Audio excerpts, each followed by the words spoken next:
students, welcome to English Literature in Bengali. Today we are going to study the poem of Carolyn Wells, who is an American poetess. Today's title of the poem is How to Tell the Wild Animals.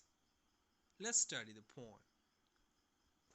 If ever you should go by chance to jungles in the east, and if there should to you advance a large and tawny beast, if he roars at you as you are dying, you will know it is the Asian lion. এই first স্টেঞ্জাতে Asian লায়নের বৈশিষ্ট্য তুলে ধরা হয়েছে humorous ওয়েতে। কবিতাটির শিরোনামই এরকম যে কিভাবে তুমি বুঝবে বন্য প্রাণীদেরকে। তাহলে ফার্স্ট স্টেঞ্জাতে বলা হয়েছে এশিয়ান লায়নরা কিরকম হয়ে থাকে। লার্জ হবে, টোয়ানি বিস্ট মানে তামাটে রঙের চামড়া যুক্ত একটি পশু।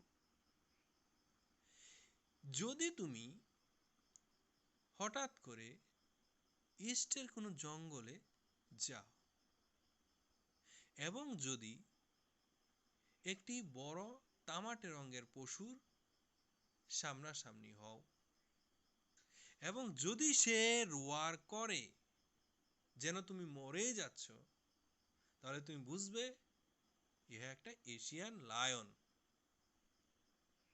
তাহলে আমরা বুঝতে পারছি এটা হিউমারাস ওয়েতে হাস্যরসের মাধ্যমে এশিয়ান লায়নের বৈশিষ্ট্য তুলে ধরা হয়েছে। এশিয়ান লায়ন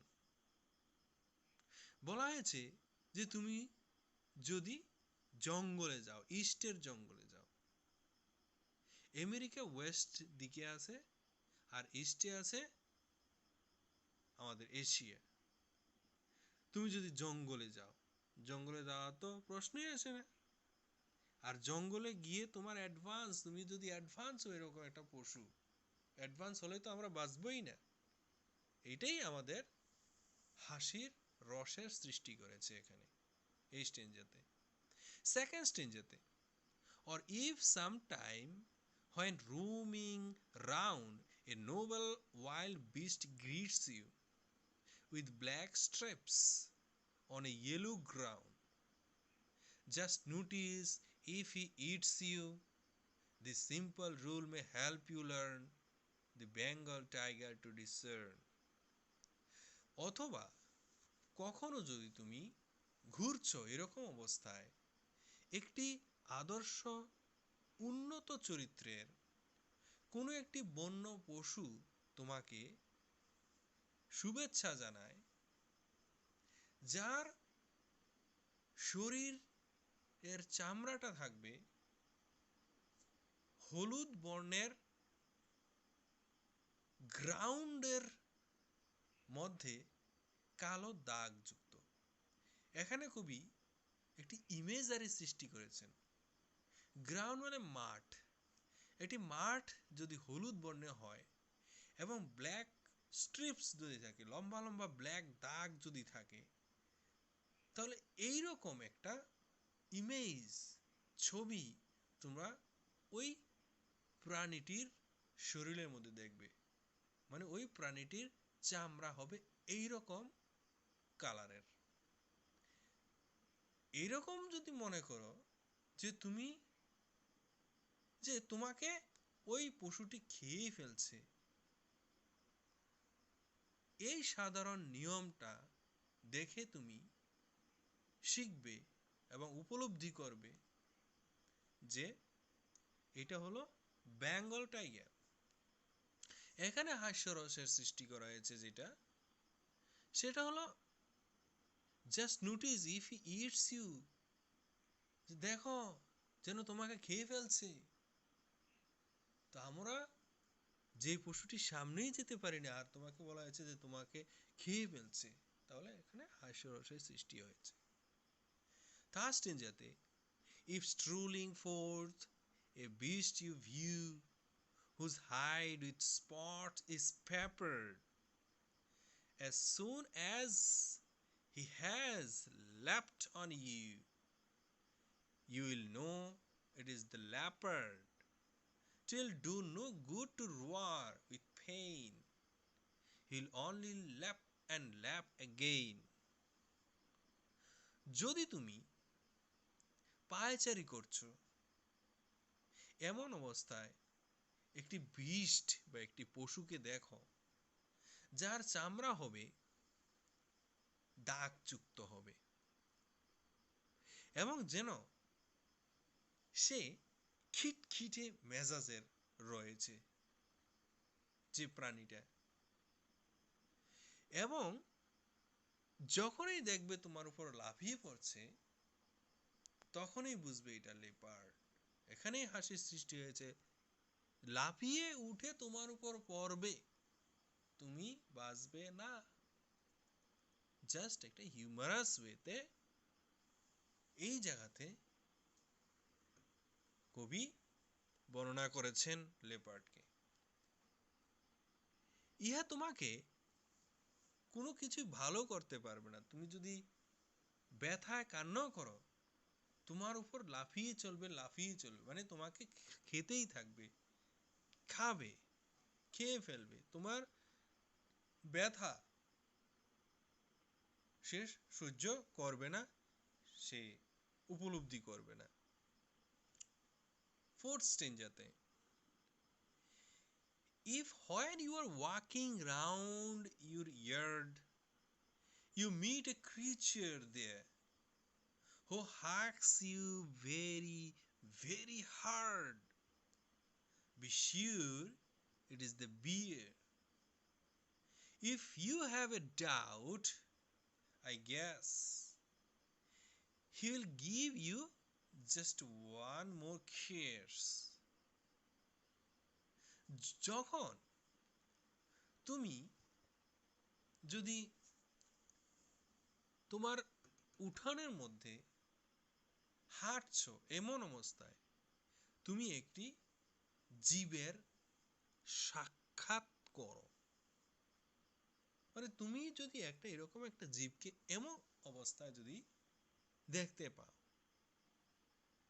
যে তোমাকে খুব খুব টাইট করে জড়াজড়ি করে ধরবে, আলিঙ্গন করবে খুব টাইট করে, তাহলে তুমি শিওর জেনে নেবে ইহা হলো বিয়ার, মানে ভালুক। if you have any doubt, I guess, তোমার যদি কোনো ডাউট থাকে, আমার এই কথাটা বলার পর তোমার যদি কোনো ডাউট থাকে যে বিয়ার এরকম ভাবে জড়িয়ে ধরে না টাইট করে, তাহলে আমি তোমাকে শিওর দেওয়ার জন্য বলছি যে সত্যি ইহা হাক করে এবং আরেকবার তোমাকে হাক করতে আসবে। এখানে দ্বিতীয়বার এই কথাটা বলা হয়েছে কারণ আমরা রিডাররা এতই বেশি হাস্যরসের মুখোমুখি হয়ে গেছি এই ফোর্থ স্টেঞ্জাতে, যে আমাদের এই বিয়ারের আলিঙ্গন করাটা আমাদের অবিশ্বাসনীয় মনে হতে পারে। এই জন্য তিনি খুব বুদ্ধিমত্তার সঙ্গে এই লাস্ট লাইনটা ব্যবহার করেছেন যে সত্যি সত্যি যে বিয়ার হাক করে, টাইট করে ধরে। নেক্সট স্টেঞ্জাতে, though to distinguish beasts of prey a novice might nonplus, the crocodiles you always may tell from hyenas thus. Hyenas come with merry smiles, but if they weep they are crocodiles. এই স্টেঞ্জাতে দুইটি জীবের কথা বলা হয়েছে, একটি হলো হায়না আর একটি হলো ক্রোকোডাইল। হায়নাদের বৈশিষ্ট্য কিরকম, ক্রোকোডাইলের বৈশিষ্ট্য কিরকম, সাধারণ একটি বৈশিষ্ট্য এখানে তুলে ধরা হয়েছে।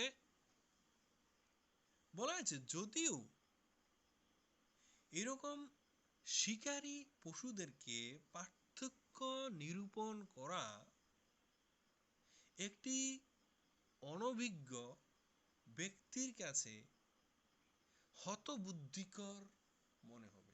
মানে একজন অনভিজ্ঞ ব্যক্তি এইরকম শিকারী পশুদেরকে ডিস্টিংগুইশ করতে কষ্ট হয়। তা আমি বলছি তোমাকে ক্রোকোডাইলস কেমন আর হায়েনাস কেমন। হায়েনাস হলো তারা খুব সুন্দরভাবে সুখে হাসে। হায়না দেখতে কিরকম সেটা এখানে বলা হয়নি, বলেছে ওরা হাসে। আমি বলে দিচ্ছি হায়না কুকুরের মতো অনেকটা দেখতে, ওদের যে মুখ সে সবসময় হা করা থাকে যেন ওরা হাসে। এরপর বলা হয়েছে but if they weep they are crocodiles, যারা কান্না করে তারা হলো ক্রোকোডাইলস। কান্না করে বলতে চোখ দিয়ে জল পড়ে এরকম বোঝায় না, তুমি ক্রোকোডাইলসকে দেখলেই মনে হবে যে ক্রোকোডাইল কাঁদছে, কারণ ওর যেই ফেসের যে ধরনটা, যে শেপটা ফেসের, যেন ও কাঁদছে, দেখেই মনে হবে ক্রোকোডাইলস, কুমির। লাস্ট ইন যেতে বলা হয়েছে ক্যামেলিয়নের কথা, এর সাধারণ একটি বৈশিষ্ট্যের কথা। The true chameleon is small, a lizard sort of thing. He hasn't any ears at all and not a single wing. And if there is nothing on the tree, 'tis the chameleon you see. সত্যিকারের chameleon হলো খুব ছোট। Chameleon মানে গিরগিটি, সবচেয়ে ছোট। একটি টিকটিকির মতো তাকে দেখতে মনে হয়। তার কোনো কান নেই, তার একটি পাখাও নেই। যদি তুমি দেখো গাছের মধ্যে কিচ্ছু নেই, শুধু ক্যামেলিয়ন আছে, এরকম একটি প্রাণী যার পাখা নেই, যে গাছে আছে, যার কান নেই, তাহলে তুমি মনে করবে সেটা হলো ক্যামেলিয়ন, গিরগিটি। এখানে ট্রি বলা হয়েছে কারণ বলা হয়েছে যদি এমন কোনো প্রাণী তুমি দেখো গাছের মধ্যে যে যার পাখা নেই, তো গাছের মধ্যে পাখি থাকে, গাছের মধ্যে পাখি থাকে, পাখির পাখা থাকে, তুমি দেখেছো এটা পাখি না, ওর পাখা নেই, তাহলেই মনে করবে যে সেটা হলো ক্যামেলিয়ন। ক্যামেলিয়ন গাছে চড়তে পারে, এটাও তুমি বুঝতে পারলে। ক্যামেলিয়ন বহুরূপী হয়ে থাকে, সে সময় মতো নিজের সুবিধা মতো সে নিজের রং পাল্টিয়ে ফেলে, কখনো সবুজ হয়, কখনো একদম লাল হয়ে যায়, সেই হলো গিরগিটি ক্যামেলিয়ন। তাহলে এটা আজকে আমরা পড়েছি। নেক্সট এটা আরেকটি পোয়েম নিয়ে আসবো,